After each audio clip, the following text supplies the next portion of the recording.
नमस्कार दोस्तों, logical Hindu YouTube channel में आपका स्वागत है। दोस्तों, भारत एक ऐसा देश है जहां रेलवे को अगर देश की नाड़ी कहा जाए तो बिल्कुल भी गलत नहीं होगा। रेलवे भारत को गुजरात से बंगाल और कश्मीर से कन्याकुमारी तक जोड़ती है और कुछ लाइंस तो पाकिस्तान तथा नेपाल से आगे तक भी जाती हैं। अब इतने बड़े भूमंडल को जोड़ने के लिए लाखों वर्ग किलोमीटर्स की रेलवे लाइन भी बिछाई गई और इन्हीं रेलवे लाइंस या ट्रैक्स पर सालाना कई सौ लोगों की जानें जाती हैं, कुछ की गलती से और कुछ की आत्महत्या से। आज की ये कहानी है गोविंद के बारे में, जो बंगाल के चंद्रनगर शहर में रहता था। ये घटना है आज से करीब 95 साल पुरानी, जब हम अंग्रेज़ों के गुलाम हुआ करते थे और अभी आज़ादी मिलने में करीब 22 साल का समय बाकी था। उस वक्त रेल का इतना विकास नहीं हुआ था जितना आज हो चुका है। गोविंद के परिवार में उसके माता पिता और एक बड़ा भाई था। उस वक्त के आक्रोशी युवाओं में से एक था गोविंद, जो किसी भी शर्त पर भारत को आज़ादी के आसमान में बिना बेड़ियों के उड़ने के ख्वाब देखा करता था। गोविंद के पिता बाबू प्रसाद मुखर्जी एक जमींदार थे। उनकी तबीयत ठीक ना रहने के कारण वो बस अपने काम से छुटकारा पाना चाहते थे। घर में किसी भी चीज़ की कोई कमी नहीं थी। अंग्रेजी हुकूमत के अफसरों से भी अच्छी बोलचाल थी उनके पिताजी की। लेकिन चिंता का विषय केवल एक ही था कि सारी जिम्मेदारियां किसके कंधे डालूं। गोविंद एक समझदार और जिम्मेदार बेटा था, लेकिन वो अपना जीवन देश की सेवा में देना चाहता था। और विनोद, गोविंद का बड़ा भाई, सारा दिन मैखानों में शराब के नशे में चूर रहता था। लेकिन बाप की जायदाद को लेकर उसके मुंह में हमेशा लार रहती थी। बाप की जिद थी कि वो सब अपने छोटे बेटे गोविंद को ही देंगे। इन सभी बातों के चलते धीरे धीरे विनोद को गोविंद से नफरत होने लग गई। नफरत इस पैमाने पर जा पहुंची कि अब बस वो अपने भाई की मृत्यु के इंतजार में था। उसने कई बार उसे मारने के लिए लोग भेजे, लेकिन हमेशा एक आक्रोशी संग में रहने के कारण कभी भी वो मारा ना गया। उल्टा जो उसे मारने आता था उसी को दुम दबाकर भागना पड़ता। इन सब के बीच विनोद को उसके एक मित्र ने एक सुझाव दिया, अपने ही छोटे भाई को मौत के घाट उतारने का। गोविंद के जन्मदिन के दिन विनोद ने उसे एक मोटर गाड़ी तोहफे में दी। कहने को तो गोविंद शराब से दूर ही था, लेकिन उसे कभी कभार गांजा पीने का शौक हुआ करता था। लेकिन सब उसके हाथ में ही था, वो चाहे तो करे या ना करे। लेकिन जन्मदिन के दिन उसके भाई ने चिल्लम बनाई और जाने कितने कश गोविंद को नचाते नचाते खिंचवा दिए। सभी मित्रों और संबंधियों के जाने के बाद विनोद ने गोविंद से कहा, चल गोविंद, इस नई गाड़ी से जरा कलकत्ता तक रास्ता नाप कर आते हैं। गोविंद ने भी ज्यादा ना नकोर नहीं करी और चलने को तैयार हो गया। विनोद के साथ उसका वो मित्र भी था जिसने गोविंद को मारने का प्लान दिया था। करीब 2.5-3 घंटे लगे और मोटर गाड़ी टेढ़ी मेढ़ी चलती कलकत्ता पहुंच गई। और विनोद ने कहा कि अब वो गाड़ी चलाएगा, और आधे ही घंटे में विनोद ने गाड़ी एक ऐसी जगह लगा दी जहां ना तो बिजली की तारें बिछी थी और ना कोई मकान, सिर्फ चांद की रोशनी, रेल ट्रैक, मोटर गाड़ी और वो तीन। रात के 11:50 हो चुके थे। रेल के आने का समय निकट था। विनोद ने एक चिल्लम और बनाई और जोर जबरदस्ती से 4 कश गोविंद को और लगवा दिए। गोविंद अब अपने होश से पूरी तरह बाहर था, इतना बाहर कि अब उसे आसपास का ना तो कुछ ढंग से सुनाई दे रहा था और ना दिखाई। विनोद उससे बातें करते करते उसे रेलवे ट्रैक तक ले आया और अपने मित्र की मदद से उस ट्रैक के बीचों बीच ले जाकर खड़ा कर दिया। बहुत ज्यादा नशे में चूर होने के कारण गोविंद के पैर डगमगाए और वो ट्रैक पर गिर पड़ा, जिससे कि उसका सर ट्रैक के एक फट्टे पर और पेट से नीचे का हिस्सा दूसरे फट्टे पर। विनोद को ट्रेन के आने का इंतजार था। जैसे ही विनोद ने घड़ी में टाइम देखा, ट्रेन का हॉर्न जोर से बजता हुआ आया। लग रहा था जैसे रफ्तार कुछ ज्यादा ही थी रेल की। ये एक पैसेंजर ट्रेन थी। विनोद गौर से देख रहा था कि जोर से छुक छुक के बीच में एक तीखे से खचाक की आवाज आई और रेल गुजरती गई। रेलगाड़ी के गुजर जाने के बाद विनोद ने जाकर देखा तो वो वहीं पीठ के बल पर गिर पड़ा और अपने भाई की लाश, जो 3 हिस्सों में बंट चुकी थी, उसे आंखें फाड़ फाड़ कर देख रहा था। वहां मानो किसी ने खून से भरी बाल्टी उड़ेल दी हो। खून के कीचड़ में चांद साफ चमकता दिख रहा था, लेकिन सबसे भयानक बात ये थी कि गोविंद की आंखें खुली हुई थी और वो सीधा विनोद की ओर ही देख रहा था। विनोद को समझ नहीं आ रहा था कि ये उसने क्या किया था। विनोद के मित्र ने उसे उठाया और मोटर गाड़ी में बिठाया और पानी पिलाकर उससे कहा, अरे हट गया तेरे रास्ते का कांटा, अब चल चिल्लम खींच और बाप की दौलत से ऐश कर और हमें भी करवा। लेकिन विनोद का पिछला चढ़ा नशा भी पूरी तरह उतर चुका था। विनोद के चेहरे के सामने बस अब अपने छोटे भाई गोविंद की वो आंखें, कटा हुआ सर और वो दृश्य छाया हुआ था। वो जैसे तैसे चंद्रनगर वापस पहुंचा और उस रात अपने दोस्त के घर ही रुक गया, ये सोचकर कि रात भर वो अकेला कैसे रहेगा। खून से लथपथ चेहरा उसकी आंखों के सामने आता रहा और बचपन की वो सभी यादें जो उसने अपने छोटे भाई के साथ बिताई थी। जो वो चाहता था वो हो चुका था, लेकिन उस दौलत को पाने के लिए जो उसने करा, वो उससे उसका सुख चैन सब छीन चुका था। सुबह घर लौटने पर माता पिता ने पूछा कि गोविंद कहाँ है, तो विनोद ने घबराते हुए, ठहरते हुए झूठ मूठ बात बोल दी। गोविंद तो अपने दोस्तों के साथ दिल्ली की तरफ ही निकल गया है, अंग्रेजी हुकूमत के खिलाफ मोर्चे पर।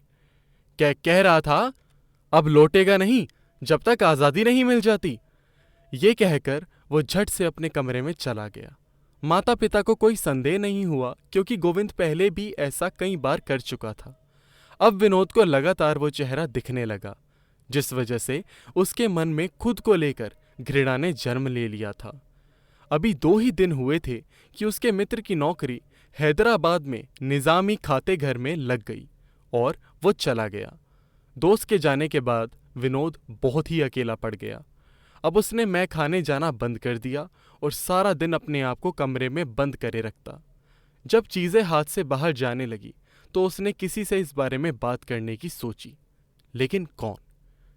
चंद्रनगर से सटकर एक देहात पड़ता था, जहां ज्यादातर अफीम की खेती हुआ करती थी और नदी किनारे शमशान में कहने को इंसान लेकिन आधे राक्षस जैसे मानव रहा करते थे, नशे और भस्म में चूर, जिन्हें अघोरी भी कहा जा सकता है। उसी वक्त खेतों से किसानों के गायब होने की खबरें भी प्रचलित थी।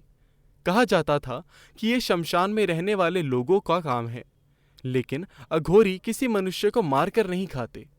हो सकता है किसी जंगली जानवर का काम हो, मृत शरीर का भोग कर लेते हैं। ऐसी बातें भी उठी उठी अखबारों में कोनों पर छपने लगी और यही सब अखबार में पढ़कर विनोद ने वहां जाने का फैसला किया था। विनोद ने सुना था कि अगर आपको किसी आत्मा से छुटकारा पाना हो तो आपको उसके अधूरे कार्य पूर्ण करने होते हैं, तब ही कुछ संभावना है कि आप बच पाओ, और इस कार्य के लिए अघोरियों की मदद के बिना कुछ नहीं किया जा सकता। आज उसे उसके छोटे भाई की हत्या करे 22 दिन हो चुके थे। शमशान पहुंचते हुए विनोद को शाम हो गई और वहां पहुंचते ही उसका स्वागत हुआ एक ऐसे डरावने दृश्य के साथ जो शायद उसने कभी सोचा भी नहीं था। सामने लकड़ी पर एक सर टंगा था, खून की धार नीचे जैसे रंगोली खींच रही थी। उसी के बगल में 5 सर और रखे थे। पीछे से कुछ साफ दिख नहीं पाया, लेकिन जैसे ही वो सामने गया तो उसने देखा कि जो सर लकड़ी पर टंगा है वो और किसी का नहीं, उसके खुद के भाई गोविंद का है। ये देखकर वो चौंक कर गिर पड़ा और अघोरियों का ध्यान अपनी तरफ खींच लिया। उनमें से एक अघोरी उठकर आया और बिना कुछ बोले मुंह में ही हूं हूं करके कुछ कहने लगा। विनोद ने उंगली उस टंगे हुए सर की तरफ करी तो देखा कि वहां तो एक खोपड़ी टंगी हुई है। उसका मन विचलित हो उठा। इतने में एक हट्टा कट्टा अघोरी आकर जोर से चिल्लाया, मार दिया ना, पैसा भी तेरा, घर भी, गाड़ी भी, बाप मरने ही वाला है। तेरे दोस्त को तो नौकरी से पहले ही दिन निकाल दिया, पगलाकर घूम रहा है गली गली। सुना है तूने शराब पीनी छोड़ दी। सब सुनकर विनोद के होश उड़ गए। अघोरी बाबा दोबारा बोले, आज मेरे साथ पी शराब। विनोद इससे पहले कुछ बोलता, उसके सामने एक खोपड़े में शराब पेश हो गई। शराब को जैसे ही उसने देखा तो वही लाल कीचड़ उसकी आंखों के सामने आ गया जो उसके भाई के खून से बना था। उसके हाथ से खोपड़ी छूट गई और सारी शराब जमीन पर गिर गई। वहां 4-5 अघोरी थे। सभी ठहाके मार मार कर हंसने लगे। अब वही अघोरी दोबारा बोला, तो बोल तो पाएगा नहीं। मुझे सब मालूम है। मालूम ये भी है कि तू यहां आया अपने भाई की यादों से और उसे कटे सिर से पीछा छुड़वाने, लेकिन मिलेगा नहीं कुछ। चल आजा वापस। विनोद ने हिम्मत करके बोला, बाबा ऐसा मत कहिए। मैं बहुत आस से आया हूं यहां। इस तरह खाली हाथ मत ठुकराओ बाबा। मैं बहुत परेशान हूं बाबा।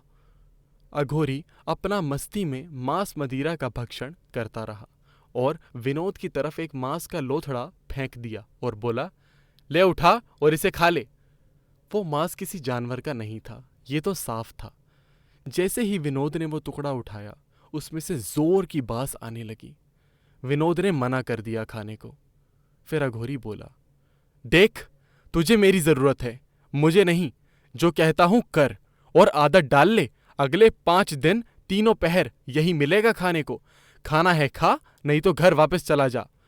विनोद के पास और कोई चारा नहीं बचा था और उसने वो मांस का टुकड़ा खा लिया। अगले 5 दिन तक यही सिलसिला चलता रहा। विनोद को भस्म से स्नान कराया जाता, इंसानी मांस और मदिरा दिया जाता, कुछ मंत्र भी सिखा दिए गए। यूं लगाया जाए कि 5 दिन में आधा अघोरी वो बन ही गया। उसमें से अब मल मूत्र की बेहद गंदी दुर्गंध भी आने लगी। 5वें दिन अघोरी ने उसे अकेले में बरगद के पेड़ के नीचे बुलाया और कहा, पिता की दिल के दौरे से मौत हो गई है। तेरा मित्र आत्महत्या करते वक्त पकड़ा गया और पागल खाने में फेंक दिया है उसको। तेरी माता ने आधी जायदाद बेचकर महाकाल का मंदिर बनवा दिया है। तेरा भाई उस मंदिर तक होकर आ चुका है। सोचता है क्यों? क्योंकि तेरे भाई की आत्मा आज भी तेरा बुरा नहीं चाहती। शर्म आ रही है तुझे? इतने अच्छे भाई की हत्या इतनी निर्दयता से कर दी। विनोद फूट फूट कर रोने लगा और गोविंद का नाम ले लेकर कहने लगा, भाई मुझे माफ कर दे, मैंने बहुत गलत किया। भाई मुझे माफ कर दे। अघोरी ने पूछा, मिलेगा अपने भाई से? विनोद ने हाँ के स्वर में सर हिलाया। अघोरी विनोद को शमशान के बाहर वाले कुएं की ओर ले गया और बोला, इस कुएं में देख, जो भी दिखे डरना मत, देखते रहना। 3-4 दृश्यों के बाद तेरा भाई आएगा। उसे ऐसे ही बात करनी होगी जैसे वो मृत नहीं है, जीवित है। विनोद कुएं के पास गया। अघोरी ने पीछे से मंत्रों का उच्चारण शुरू कर दिया। कुएं में से अजीब अजीब आवाजें आने लगी, कभी किसी स्त्री की तो कभी किसी पुरुष की, तो कभी खिलखिलाते बच्चों की। थोड़ी देर बाद आवाजों के साथ साथ दृश्य भी आने लग गए। कभी को आधा जला शरीर, तो कोई नग्न महिला जिसके दांत उसके स्तनों तक पहुंच रहे थे। इन सब के बाद उसे आवाज आई रेलगाड़ी की। ये वैसी ही आवाज थी जिसने उस रात गोविंद का अंत कर दिया था। ये आवाज आने के तुरंत बाद कुएं में गोविंद का सर नजर आया। वही खुली बड़ी आंखें, लहूलुहान चेहरा कि कोई भी देख ले तो सहम जाए। विनोद ने अघोरी की बात याद रखते हुए अपने भाई को पुकारा, गोविंद छोटे, कैसा है तू? माँ तुझे याद कर रही थी। गोविंद ने जवाब दिया, हाँ मिल आया मैं माँ से। तुम बताओ, पिताजी की दौलत कम तो नहीं पड़ी? दोनों 2 पल के लिए शांत हो गए और फिर गोविंद हंसने लगा। हा हा हा, अरे भैया मजाक कर रहा हूँ। भैया मैं जानता हूँ कि मैं वो सब अब नहीं कर सकता जो मैं देश के लिए करना चाहता था। पता नहीं मेरा बाकी शरीर कहाँ है। होश आने पर बस मेरा सर ही था इस शमशान में। पता नहीं क्या है ये सब। विनोद ने अघोरी की तरफ देखा तो अघोरी वहीं आंखें मूंद कर अपनी किसी साधना में लीन हो गया था। विनोद ने पूछा, भाई क्या चाहते थे तुम? मुझे बताओ, मैं पूरी करूंगा वो सब मनोकामनाएं। गोविंद बोला, मुझे सब पता है कि अघोरी ने क्या पट्टी पढ़ाई है तुम्हें। मैं बस इतना चाहता हूं कि जो शरीर मैं देश की सेवा में मिटाना चाहता था, तुमने उसका कत्ल कर दिया। तो अब वो इच्छा तुम पूरी करोगे। मेरे मित्रों के साथ मिलकर अंग्रेजों को इस भूमि से खदेड़ डालोगे। और दूसरा, पिताजी की आधी बची संपत्ति को तुम दान और देश की आजादी में खर्च करोगे। विनोद के मन में लालच फिर जाग गया। उसने झूठ मूठ गोविंद से कहा, हाँ मेरे प्यारे भाई, मैं सब करूंगा जो तुम कहोगे, बस मुझे माफ कर दो। विनोद के मन ही मन में ये चल रहा था कि बस इससे पीछा छूटे, बाकी कौन करेगा ये सब, सारी दौलत अपनी ही है, एक बार बस माफी मिल जाए, छुटकारा मिले इस बला से। इतना होते ही गोविंद बोला, चलो भाई, एक अंतिम बार तुम्हारे गले लगना चाहता हूं। अघोरी अभी तक अपनी साधना में लीन था। गोविंद का सर बड़ी खुली आंखों के साथ खून में लथपथ जोर जोर से हंसता हुआ ऊपर आया और विनोद की गर्दन में अपने दांत गाड़ दिए। अघोरी की साधना भंग हो गई। उसने जल्द ही मंत्र फूंक कर राख गोविंद के सर पर फेंकी तो वो सर जमीन पर गिर पड़ा। विनोद की जान निकले जा रही थी। अघोरी बोला, तुम्हारे जैसे इंसान के जीने का कोई लाभ नहीं है। जिसे दूसरा अवसर मिल रहा हो और फिर भी लालच का मोह हो, उसे मैं क्या, खुद महाकाल भी नहीं बचा सकते। जा, मर जा। बाबा चले गए और विनोद वहीं बेहोश हो गया। होश आने पर उसने खुद को अपने कमरे में पाया। ऐसा लग रहा था जैसे सब बस एक स्वप्न भर था, लेकिन विनोद एकदम नग्न और भस्म से लिपटा पड़ा था। उसी वक्त विनोद ने जाकर अपनी माँ से सब कुछ बता दिया और अपने लालच के पछतावे के लिए गोविंद की कही बातों पर चलना शुरू कर दिया। उसने अपने बाप की बची जायदाद बेचकर उन पैसों से कुछ हथियार खरीदकर गरम दल के क्रांतिकारियों में बंटवा दिए और बचा हुआ पैसा घायल हुए साथियों के इलाज में लगता रहा। विनोद खुद भी उन साथियों के साथ अंग्रेजों के खिलाफ मोर्चे पर हो लिया था। हिंदू हो या मुसलमान, सबने एक साथ मिलकर अंग्रेजों का सामना किया था। बंगाल से मोर्चा कभी दिल्ली पहुंचता, कभी मुंबई, कभी पंजाब, तो कभी पेशावर। बीच बीच में विनोद को उसके भाई का सर दिखता रहता था, शायद ये याद दिलाने के लिए कि जो वो अपने देश के लिए करने से पहले मरवा दिया गया, वो उसका हत्यारा भाई पूरा करेगा। 1930 में खुआनी बाजार में प्रदर्शनकारियों की भीड़ में विनोद भी शामिल था। उस दिन अंग्रेजी हुकूमत द्वारा 400 से ज़्यादा लोगों को मौत के घाट निर्दयता से उतार दिया गया, जिनमें विनोद भी एक था। इस मुठभेड़ में अंग्रेज़ों को कोई ज़्यादा नुकसान तो नहीं पहुंचा, लेकिन इस हत्याकांड ने आज़ादी की ज्वाला को और भी ज़्यादा भड़का दिया। अंत में यह निर्णय मैं आप सभी पर छोड़ता हूँ कि आप ही बताएं, विनोद को क्या कहना सही रहेगा, एक हत्यारा या देश के लिए जान कुर्बान कर देने वाला एक शहीद। मैं आशा करता हूँ आपको यह वीडियो पसंद आई होगी। कृपया हमारे चैनल को सब्सक्राइब करें। धन्यवाद।